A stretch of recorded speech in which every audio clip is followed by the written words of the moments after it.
अस्सलामुअलैकुम, वेलकम है आप सभी का इस नई वीडियो में। तो जैसा आप सभी को पता है कि नीट यूजी 2022 की जो सिलेक्शन लिस्ट है वो यहाँ पे आज रिलीज़ हो चुकी है।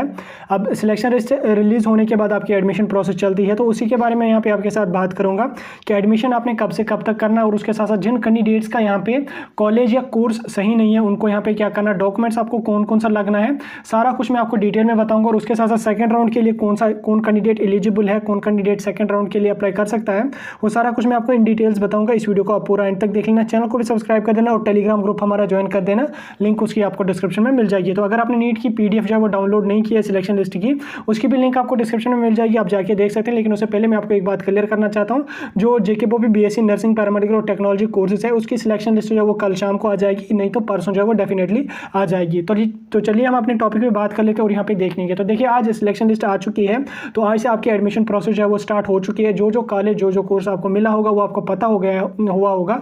अब जिस कैंडिडेट को यहाँ पे अलॉटमेंट हुई है उसको 16 यानी कि आज से लेके 19 नवंबर तक दिन के 3 बजे तक जो भी उसको कॉलेज अलॉट हुआ है वहाँ पे रिपोर्ट करके अपनी एडमिशन प्रोसेस को जो है वो कंप्लीट कर देना। इन केस अगर कोई कैंडिडेट जो है 19 नवंबर तक रिपोर्ट कर नहीं पाया, हाँ इन केस अगर एक्सटेंड हो जाती है तो ठीक है, अगर एक्सटेंड नहीं हुई ठीक, अगर एक्सटेंड नहीं हुई फिलहाल के लिए 19 नवंबर है, तो 19 नवंबर से पहले आपने जो है वो रिपोर्ट करनी है दिन के 3 बजे से पहले। अगर कोई कैंडिडेट रिपोर्ट नहीं कर पाएगा उसकी सीट जो होगी वो कैंसिल हो जाएगी और वो सेकेंड राउंड के लिए एलिजिबल जो है वो बिल्कुल भी नहीं होगा।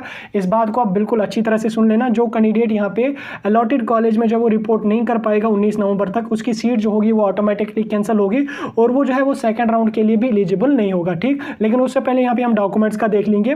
डॉक्यूमेंट्स में आपको जो मेन डॉक्यूमेंट्स लगने वाले, एक तो आपकी मेट्रिकुलेशन सर्टिफिकेट, 12th की मार्कशीट, डोमिसाइल सर्टिफिकेट, कैटेगरी अगर आपके पास है, इनकम सर्टिफिकेट, उसके बाद नीट स्कोर कार्ड, उसके बाद सर्विस बॉन्ड जो यूटी लद्दाख के कैंडिडेट्स के लिए होता है। उसके बाद यहाँ पे 8वें नंबर पे any other document may be required by the concerned college authority. यही सबसे इंपॉर्टेंट होती है। इस ये जो डॉक्यूमेंट होते हैं ना, इसमें काफ़ी डॉक्यूमेंट 2 या 3 डॉक्यूमेंट्स होते हैं। ये हर कॉलेज आप अपनी लिस्ट रिलीज करता है, उसमें डॉक्यूमेंट्स और फी यहाँ जो है वो मेंशन होती है। सबसे जो है मेन डॉक्यूमेंट्स वो ये हैं। देन उसके बाद कॉलेज वाले अपने से भी कुछ डॉक्यूमेंट्स मांग लेंगे। वो जो कॉलेज आपको अलॉट हुआ उसकी वेबसाइट पर आप चेक करते रहिए, वहाँ पर आपको लिस्ट मिल जो है वो लिस्ट आ जाएगी। अगर आपको पता नहीं है तो आप टेलीग्राम जुड़ सकते हैं, वहाँ पर आपको जो है वो लिस्ट मिल जाएगी। जैसे जीएमसी डोडा की आ गई है, वो भी मैं अभी कुछ टाइम में जो है वो टेलीग्राम पे भेज दूंगा, आप डाउनलोड कर सकते हैं। बाकी कॉलेज भी आप अपनी लिस्ट जो है वो डाउनलोड करेंगे। अगर लिस्ट आपको ना मिले तो आप पिछले साल की जो वो उसको लिस्ट को देख लेना, वहाँ पे आपको डॉक्यूमेंट्स का थोड़ा सा पता चल जाए, नहीं तो आप कॉलेज में कांटेक्ट करके वहाँ पे आपको सारा कुछ पता चल जाएगा। बाकी इसमें कोई ऐसा बड़ा डॉक्यूमेंट होता नहीं है जिसमें 8-10 दिन लगेंगे बनाने में।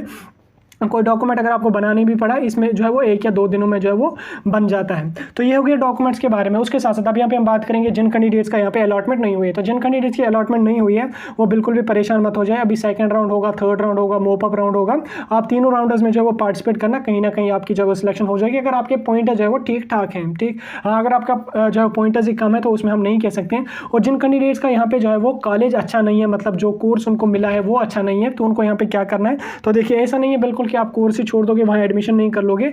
अगर आपको जो इसी साल जाना है तो आप उस कॉलेज में एडमिशन कर दीजिए। एडमिशन करने के बाद आप जो सेकंड राउंड के लिए अपग्रेडेशन के लिए एलिजिबल होंगे। जो ही सेकंड राउंड स्टार्ट हो जाएगा वहाँ पे आपको अपग्रेडेशन के लिए जो वो भरना पड़ेगा। उसमें आपको फी कुछ भी नहीं देना, आपने फी जो वो ऑलरेडी सबमिट कर दी है ना, जो मतलब जितनी फी काउंसलिंग की थी वो आपने ऑलरेडी पे की है। तो अपग्रेडेशन के लिए आपको फी पे नहीं करना पड़ेगा, जस्ट आपको लिस्ट प्रोवाइड करनी पड़ेगी कॉलेज की जिनमें आप जो वो पार्टिसिपेट करना चाहते हैं काउंसलिंग में। उसमें जो आपको कॉलेज मिल जाएगा वो जो है वो फाइनल होगा। उसके बाद जो है आप थर्ड राउंड के लिए एलिजिबल नहीं होंगे। ठीक, इस बात को अच्छी तरह से आप सुन लेना। जब आप सेकंड राउंड के लिए अपग्रेडेशन के लिए चले जाओगे, सिर्फ अपग्रेडेशन वालों के लिए मैं बात कर रहा हूं, तो उनको जो कॉलेज वहां पे मिलेगा वो फिर आपको आगे चल के चेंज नहीं होगा। अपग्रेडेशन में जो मिलेगा आपको वो फाइनल आपका होगा।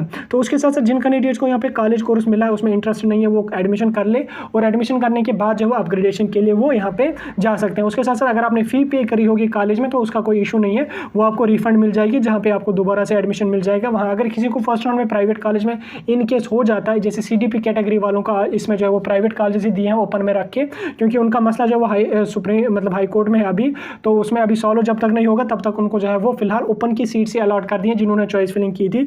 तो वो सेकंड राउंड तक अगर चाहे वो सीडीपी का मसला सॉल्व हो जाता है तो उसको जो फिर वहाँ पे अगर कॉलेज कोई गवर्नमेंट कॉलेज उन सीडीपी वालों को मिला, ठीक, अगर किसी को प्राइवेट मिला था तो उसकी फी जो उसको बाकी की फी वापस मिल जाएगी। तो ये था एडमिशन प्रोसेस नीट यूजी 2022 के लिए, जो मैंने डिटेल में आपको समझाने की कोशिश की। अभी आपको समझ आ गया होगा, कोई कंफ्यूजन डाउट होगा कमेंट सेक्शन में